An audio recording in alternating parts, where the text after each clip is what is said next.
plans pour profiter de la vie à l'israélienne, c'est tous les jours sur Studio Kalita.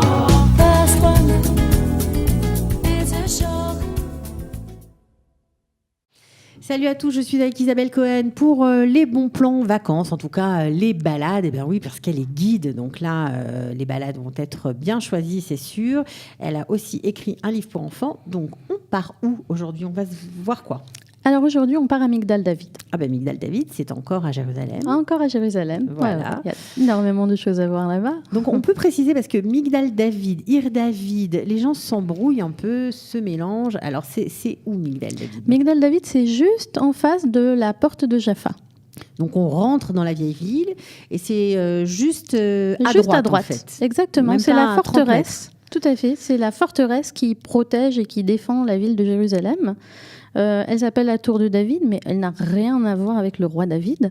C'est le roi Hérode qui a fait construire là-bas son palais. Et le roi Hérode, vous savez, ses constructions, c'est quelque chose d'impressionnant. Voilà, on dit en français vieux comme Hérode.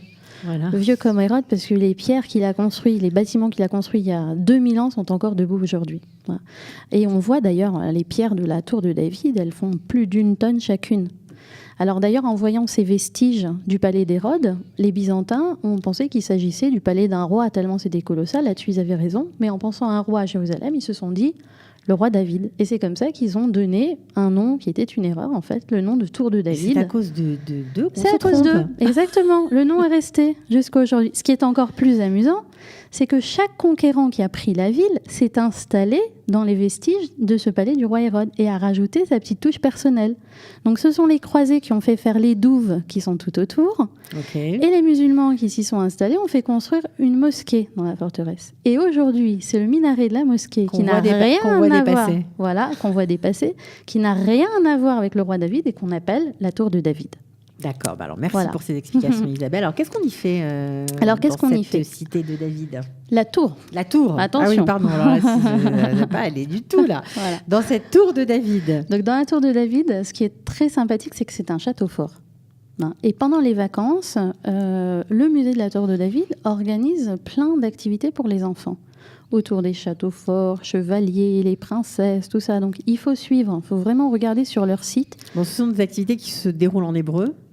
Oui, mais ça va, vous êtes au Limra d'Hachim, vos enfants. Bien sûr, c'est une bonne occasion d'apprendre. Exactement, développer. L'hébreu. Et puis c'est des petits jeux, il y a des petits acteurs souvent qui sont là-bas. Alors après, si vous venez à peine d'arriver en Israël, ce que vous pouvez faire, c'est trouver un petit truc pour expliquer aux enfants les chevaliers, les châteaux forts, les meurtrières, les machicoulis, tout ça. Et aller visiter la tour de David. Voilà, vous leur imprimez un petit dessin d'un chevalier pour leur faire une activité manuelle, et puis vous allez là-bas à la tour de David parler des chevaliers, des châteaux forts, des princesses, des dragons. Elle est pro avec les enfants, Isabelle. Vous avez vu un petit hop et hop. C'est pas toujours comme ça chez tout le monde, mais bon. Vous connaissez le site internet, là, l'application trouver plein d'activités manuelles à faire. Eh ben voilà, encore une info pour les vacances, pour occuper vos petits.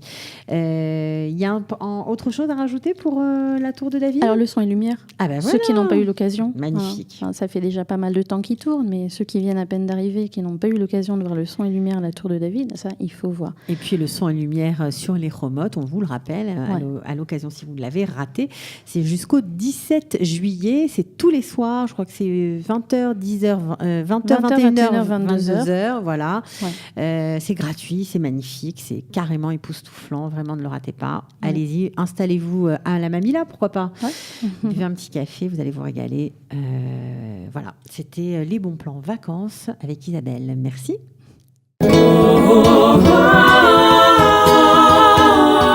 Les bons plans pour profiter de la vie à l'israélienne, c'est tous les jours sur Studio Kalita.